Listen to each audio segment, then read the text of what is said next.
293개 단지에 해당되는 것만이 아닐 것이다. 전체 전수조사를 해라. 그러니까 시간이 좀 필요해서 그렇지 전수조사를 하면 아마 동그라미가 하나 더 수두룩하게 나올 가능성이 대단히 높다.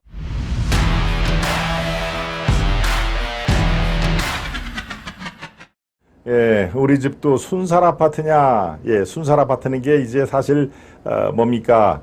이 철근이 빠졌다고 해서 예, 순살 아파트라는 참 오명을 지금 예, 지어줬는데 우리가 순살 치킨이 있죠? 순살 치킨 거기에서 나온 얘기입니다. 예, 이른바 뼈 없는 순살로만 되는 치킨을 우리가 순살 치킨이라고 하는데 뼈가 없기 때문에 뼈를 철근으로 생각을 하면은 뼈가 없는 예, 순살로만 되어 있는 치킨을 예, 정말 이 철근이 빠진 그런 아파트를 순살 아파트 참 아주 제가 얘기를 해놓고도 정말 아주 제가 웃습니다. 예, 예 어떻게 철근을 빼돌릴 생각을 할까요? 네, 빼돌릴 생각, 빼돌릴 생각을 하는 것 자체가 정말 문제가 있는 그게 이제 이른바 건설 카르텔. 인 것이죠. 예, 우리가 건폭, 건설 현장에 이른바 폭력 집단, 민노총과 연계가 된 건폭 척결을 부르짖은 지가 얼마나 안 됐는데 이것은 건폭과는 또 다른 이른바 건설 비리 카르텔입니다. 네, 이른바 LH와 같은 공사 발주업체, 그 다음에 시공업체, 건설업체죠. 시공업체, 거기에 또 각종 하청, 재하청, 예, 또 건설, 이 뭡니까? 건설, 감리회사, 또 건축, 설계 회사, 모든 이게 하나의 이 건축물을 하면은 다 종합예술이라고 그러죠. 예, 시공부터, 발주부터, 예, 디자인, 설계부터 끝까지, 감리까지 여러 기관을 거치면서 아파트가 탄생이 되는데 여기에 철근을 빼먹는 게 한두 사람의 그런 입김으로 될까요? 예, 이게 이제 구조적인 비리가 몇 년이 수십 년 동안 내려오는 그런 공사비도 절감되고 공기도 단축하고 왜 철근을 넣으면 그만큼 시간을 단축할 수 있으니까 시간이 들어가니까 시간도 공기도 단축하고 또 돈도 뒤로 빼돌릴 수 있고 그러니까 거기에 유혹이 되는데 혼자만 먹을 수가 없으니까 그것을 층층시야 다 이제 돈이 흘러가는 것이죠. 이 건설 비리 카르텔 이것은 우리가 분명히 예, 우리가 다 오래전부터 인지를 하고 있습니다만은 글쎄요 그게 역시 아주 굳건히 카르텔이 형성이 되기 때문에 그것을 혁파하는데 대단한 예, 시간과 많은 또 이 인풋이 들어갑니다. 예, 돈도 들어가야 되고 예, 이것이 켜켜이 쌓여 있고 이런 식으로 완전히 예, 굳건하게 되어 있는데 이것을 느슨하게 하고 결국에는 파헤치려면은 예, 이 뭐 인력이라든가 또 조사 수사에 들어가는 비용 이런 거 따지면은 예, 감히 엄두를 못 낸 예, 그런 경우시죠. 우리가 리베이트라고 하는 거 있지 않습니까? 리베이트, 뒷돈. 예, 뒷돈이 가장 왕성이 벌어지는 데가 그리고 규모가 가장 큰 데가 바로 하나가 건설이요 또 하나가 해운입니다. 해운. 예, 그래서 리베이트의 쌍대마초가 한쪽에는 해운이고 한쪽에는 건설 쪽에 이른바 뒷돈이 가장 아주 횡행하고 있는 네, 그런 상황인 것입니다. 네. 그렇죠. 네, 좋습니다. 예, 지금 우리 대한민국은 사실은 건설 강국입니다. 특히 중동에 여러분들이 기억은 나실 겁니다. 중동의 두바이의 최첨단 스카이, 아주 최첨단 그 건물도 한국에서 진 거고요. 뭐 싱가포르에 가도 가장 높은 빌딩은 또 한국의 쌍용건설인가요? 거기서도 진 그 사례가 있고요. 예, 중동이나 아시아 국가에서는 한국이 건설 강국으로 최고의 기술력과 첨단 공법을 자랑하는 그런 회사들이 줄줄이 있죠. 그런데 이번에 건설 강국의 그 오명, 이 대한민국은 건설 강국이 껍데기뿐이었구나. 그리고 철근이나 뒤로 빼돌리는 그런 하청 구조를 갖고 있구나라는 그런 오명을 쓰기에 충분한 그런 상황인데요. 예, 하나씩 살펴보도록 하겠습니다.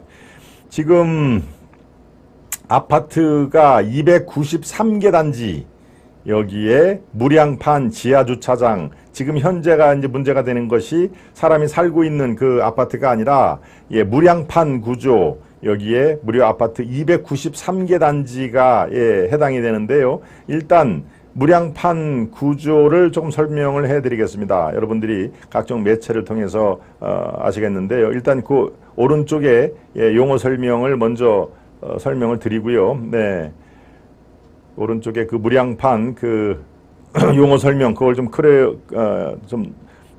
보 얹히는 보 없이 기둥 위에 바로 지붕을 얻는 방식이다. 이 기둥, 여러분 뭐 기둥이면 다 이 아파트 주차장에 보면 기둥이 있지 않습니까? 거기 위에 마땅히 더 튼튼하게 해줄 안전장치 보가 있어야 되는데 보를 제거를 한 것입니다. 보가 없이 바로 지붕을 얻는 방식이니까 이건 뭘까요? 기둥에 더 튼튼하게 보가 있을 때보다도 더 튼튼하게 기둥을 세워야 되는데 여기에 들어가는 철근을 빼돌렸다는 얘기입니다. 그러니까 기둥 위에 지붕을 바로 얻는 방식이기 때문에 기둥의 중요성이 그만큼 중요한데 그 기둥에 들어갈 철근을 빼먹었다는 얘기죠. 기둥과 맞닿는 부위에 압력이 몰리면서 구멍이 뚫릴 수 있기 때문에 바로 완충 역할을 하는 전단층을 넣고 이를 봉하기 위한 철근을 시공을 해야 된다. 당연히 철근이 들어가야 된다는데 건설 비용, 시간이 적게 들고 공간을 많이 확보할 수 있다는 장점이 있다. 이게 바로 무량판 공법. 이게 나온 지가 한 10수년 됐다는데요. 이제 이 무량판 공법으로 지하주차장에 보를 설치를 안 하고 바로 위에 이 지붕을 얻는 그런 형식으로 되어 있는 것입니다. 바로 저 그림에 나오죠. 아파트 건설 구조가 무량판 구조, 중간중간에 있는 기둥만으로 천장을 지탱한다. 그러니까 천장을 지탱을 하기 위해서는 보가 없기 때문에 더 기둥에 안전장치, 철근을 철저하게 더 집어넣거나 아무튼 더 성능 좋은 그런 설비로 뭐 철근도 또 여러 가지 종류가 있을 거 아닙니까?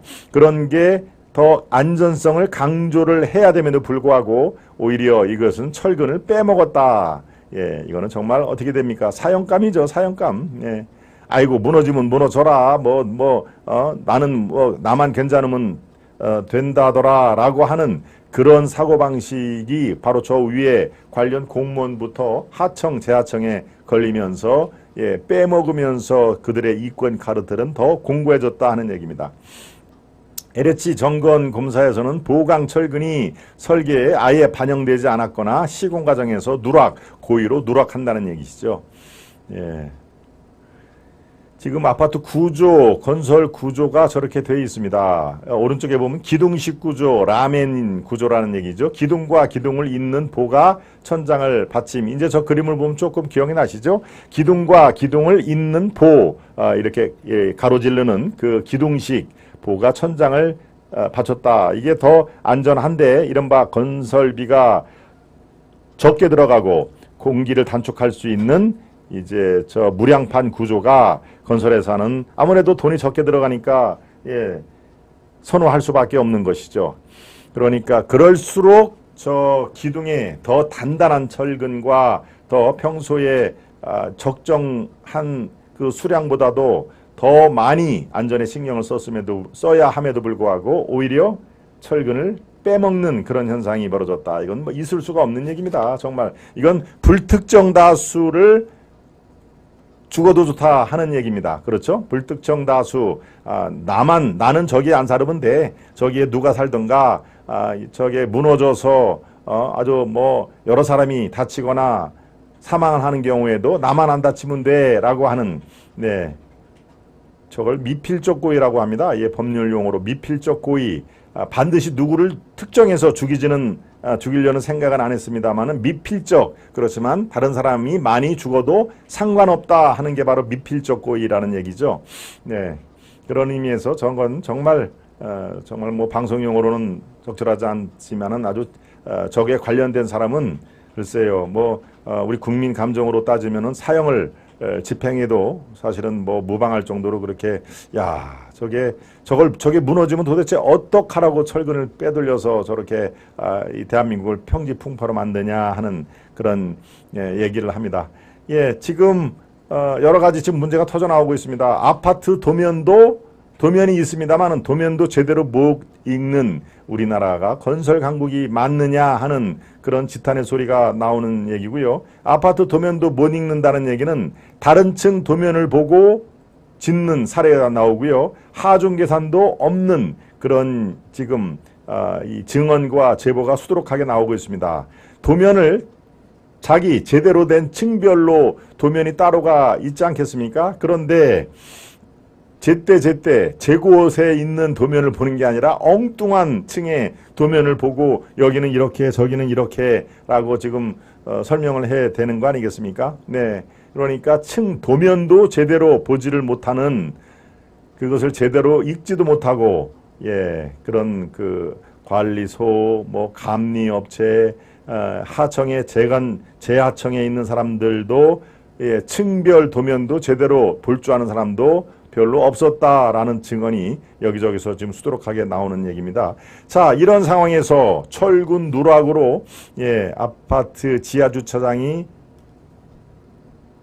허물어지고, 예, 붕괴가 된 상태에서 이게 LH가 발주를 해서 조사를 한 것만 이렇습니다. 그러니까 윤 대통령이 이제 뭐 오늘이나 내일 휴가를 떠난다고 하는데, 어제 철근 누락을 보고를 받은 즉시 원희룡 장관에게 이렇게 지시를 하게 됩니다. 직접 전화로 이게 293개 단지에 해당되는 것만이 아닐 것이다. 전체 전수조사를 해라 라고 이렇게 지시를 내렸습니다. 그러니까 시간이 좀 필요해서 그렇지 전수조사를 하면 아마 동그라미가 하나 더 지금 밝혀진 것보다 수두룩하게 나올 가능성이 대단히 높다. 여기에 도표를 한번 살펴보겠습니다. 각 지금 밝혀진, 예, 단지 그리고 어느 업체가 져 있는지, 예, 도표를 보고 여러분들과 살펴보겠습니다. 예, 지금 말씀드린 대로 바로 이겁니다. 다른 층 도면을 보고 하중 계산도 안 하고 하는 그런 어처구니가 없는 이 현상이 벌어진 건데요. 네, 철근 누락단지 현상, 지금까지 뚜렷하게 이 증거가 나온 그런 업체라든가 단지만 여기에 지금 포함이 되어 있는 겁니다. 예, 파주 운정 1448가구 시공사는 대보건설입니다. 남양주 별내 380가구 삼환기업, 음성의 금석 A2지구 500가구인데 이수건설, 공주의 월성지구 820가구의 남영건설, 아산 탕정, 예, 충남이죠. 충남 아산 탕정 2지구 1139가구의 양우종합건설. 이렇게 이거는 이미 입주가 돼 있습니다. 여기에 철근 누락 개수가 나오죠. 12개, 120개, 101개, 조사 중. 예. 참, 요 철근 120개 빼돌려 가지고 참 뭐 엄청나게 갑부가 됐습니까? 네. 저게 한 아파트 조그만 공사 현장에서 저 정도니까 전국에서 빼먹은 철근을 합하면은 정말 어마무시한 수치가 나올 겁니다. 예, 입주 중인 단지는 이렇습니다. 충남 도청 이전 신도시 지구 822가구네요. DL건설. DL건설이면은 여러분 기억나시죠? 대림건설입니다. 저게 대림건설. 대림건설이 이름을 바꿔가지고 DL건설이라고 이름을 바꾼 겁니다. 예, 수서의 역세권 지역에 597세대 양우 종합건설 여기에 돼 있고요. 또 수원의 당수지역 400가구의 한라건설 이렇게 돼 있습니다. 곧 입주할 예정인 단지도 보겠습니다. 오산의 세교지역 동문건설, 양주의 회천지역의 한신공영, 광주 선은지구의 효성중공업, 양산 시송지구의 에이스건설, 양산 시송 A8지구의 대우산업개발, 파주 운정지구 또 나오네요. 파주 운정지구 A23구역의 대보건설. 이건 또 1012가구니까 굉장히 큰 가구수죠. 인천 가정지구의 510가구의 태평양건설. 여기 보면 대림건설이니 뭐 한신공영, 대우산업개발, 대보건설, 삼한, 이수건설, 굉장히 대한민국에서 도급 순위 30, 42 업체 다 들어가는 굉장히 대형 건설 업체입니다. 이 건설 업체들이 시공을 한 그 현장에서도 이렇게 빼돌리기가 횡행하고 있으니까요. 예, 이게 바로 이 건설 현장의 이권 카르텔이 얼마나 뿌리 깊게 진전이 됐는지를 우리가 잘 윤 대통령이 철근 누락 보고를 받고 원희룡에 직접 전화를 했으니까요. 이제 뭔가 후속 조치가 계속 일어날 것이고요. 아마도 대형 건설업체부터 시작해가지고 줄줄이 또 거기에 관련된 LH도 할 말이 없습니다. LH 물론 이 아파트가 짓기 시작한 것은 윤석열 정권 들어오기 이전일 테니까요. 그죠? 작년 5월 10일 날 취임했으니까 이제 1년 2개월 됐습니다. 그러니까 그 전에 발주하고 하는 거는 굳이 정권을 따지자면 문재인 정권 때 발주한 이 분량이 훨씬 많지만 지금은 정권을 제가 탓하지는 않습니다. 네, 그러니까 여러분들께서는 지금 윤석열 정권에서 원희룡 장관에게 지금 전수조사를 지시했다라고 하면은 그 LH 공사 그 위에 있는 건설교통부, 국토교통부 그 산하에 관련되는 사람들이 줄줄이 지금 옷을 벗을 가능성이 매우 높다 하는 얘기를 여러분들과 함께 살펴봅니다. 우리 집도 순살 아파트 아니냐 하는 그런 내용 참 어처구니가 없죠. 정말 순살 아파트, 순살이 순살 치킨이 아니라 아파트에도 들어가는 지금 이게 2023년 대한민국을 사는 우리들의 현 주소 아닌가 싶은 생각이 듭니다. 네.